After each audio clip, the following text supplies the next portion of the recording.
Hey folks, it's Dr. Gilchrist, and I am here to talk to you about your 9th Sniffy assignment, where last week with exercise 8, what we ended up doing was creating hypothetical, theoretical generalization gradients through presence-absence training with a 2000 hertz tone, or a 2 kilohertz tone.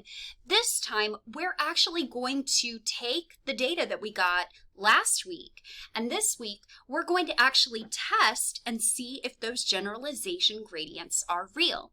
And it turns out that they are. So this is going to be a little bit more involved than last week's work. So for you to be able to do this, you are definitely going to need a pencil or a pen and some paper, because you're going to need to write things down. So here's what I'm going to do. I am going to go ahead and I'm going to open our file from last week. So you have to do exercise 40 and exercise 42. So exercise 40, we're going to be using that data that we got from exercise 39 last week, where we did our S plus learning. So this was when, if a 2000 hertz tone was on, Sniffy pressed the bar, Sniffy would get food. So the tone was an excitatory discriminative stimulus. So I'm going to go ahead and open up that file right now.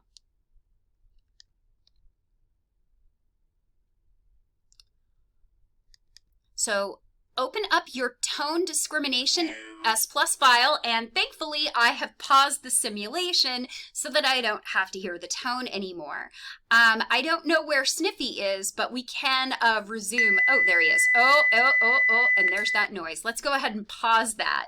I do not like that tone. So we have the file that we need. So we're going to need to do a save as. So this is going to be exercise 40 generalization test S plus. So we're going to go ahead and hit save as for this. All right, so here's what we are going to do. So we've already completed our discrimination learning, so we're good to go here. Oh gosh, that got really large. There we go. So what we're going to do here is we are going to open up a design operant conditioning experiment. So here's what we're going to do. So here is our S plus, and what we are going to do here, so we're going to go ahead and hit extinction. So notice that once I hit the bar for extinction, now I have some different options. So what you're going to need to do, you need to mute the pellet dispenser, which we have. We are not punishing a bar press this time. We're not punishing. And we're going to go ahead and click Generalization Test. So we're basically going to do generalization tests for all of these items. So let's go ahead, and I'm going to go ahead and start with 1 kilohertz, and I'm going to go ahead and click apply. Okay, and we're going to go ahead and resume. Ooh. Okay. Oh, okay.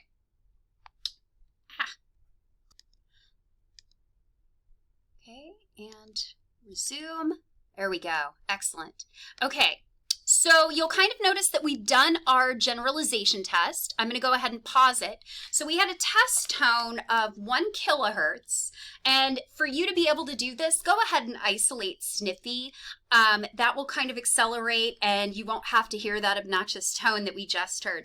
But what you are going to need to do is write down that for 1 kilohertz, that is basically going to be 14 bar presses. So now, here's what's really critical. You're going to go to File, and you're going to click Revert. So hopefully you've written down that generalization test. We're going to click OK. So we go back to our original finding. We're going to go back to our design operant conditioning experiment. We again do extinction, generalization test. This time we're doing 1.25, and we click apply. We click close.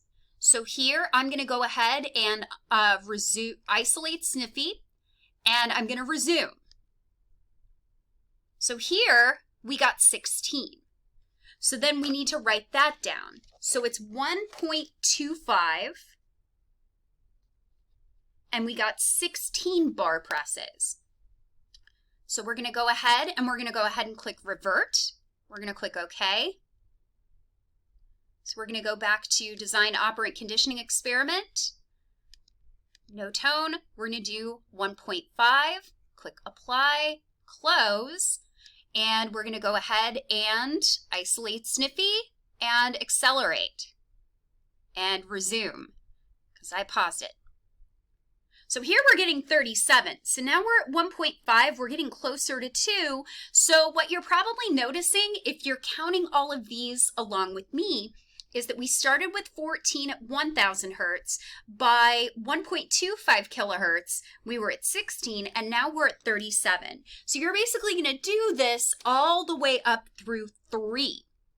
So I'm going to go ahead and pause the video, and I'm going to write down the rest of these tests so that I can show you what you're going to do next. Okay, so as you can kind of see from my window, we have jumped ahead a bit, and you can see that I am done testing all of the different ranges, starting from 1 kilohertz all the way to 3 kilohertz. So now, what we are going to do is we are going to basically create the generalization gradient that we see here. So hopefully you've written down all of your data. So what you're going to do is you're going to go into a file like Excel or some sort of statistical software program or things like that. If you use Google Sheets, this will also work too. I'm just working with Excel because this is something that I understand pretty well.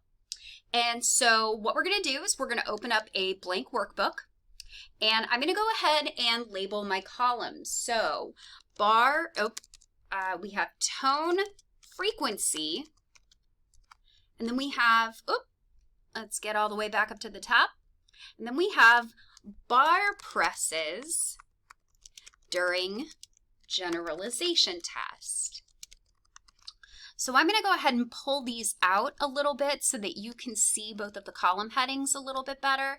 So we go 1, 1.25, 1.5, 1.75, 2, and so on. So something that I like to do to kind of speed this up a little bit, I'm going to click and drag all the way to 3 and notice that it kind of fills that out for me. Now, if you've been looking at the helpful advice lab assistant window, you should have recorded all of the bar presses from these different generalization tests. Now, one of the things you're going to notice is that the data is not going to be super clean. This is a simulation, but it is overall going to look a bit like our generalization gradient. So these are the numbers that I got from all of my generalization tests. So here's what we're going to do. So we're basically going to select both of these columns. We're going to go into Insert. We're going to go ahead and do a line graph. And actually, I'm just going to pick these because it will assume that tone frequency and bar presses is going to be data as well. Oh my, that is not exactly what I wanted. Let's select our data. Let's not do that. Okay, I'm going to try this again. All right, so we're going to go ahead and insert. We're going to do a chart. Let's see what, I think that was it. So we're going to go ahead and select our data. That's switching row and column. We're going to select our data. We're going to go ahead and get rid of series 2. Actually, we're going to get rid of series 1. I don't know why I said that. So here we have our nice little generalization gradient, and basically what I'm going to do is I am going to use my labels to kind of help me. So for my horizontal axis labels, I'm going to pick these. We're going to click OK. So we have our kilohertz here, and then we can name, I believe we can name series 2. We can edit that, and we can basically say bar press generalization tests. So we click OK. So notice that our peak performance is kind of around 2, but notice that it's obviously not going to be as clean as the hypothetical gradients that we made last time. So basically what you're going to do for the S plus is something like this. Now really quick, I will kind of show you the differences for how you're going to do an S minus. And in this case, I am going to save. We've collected all of our data.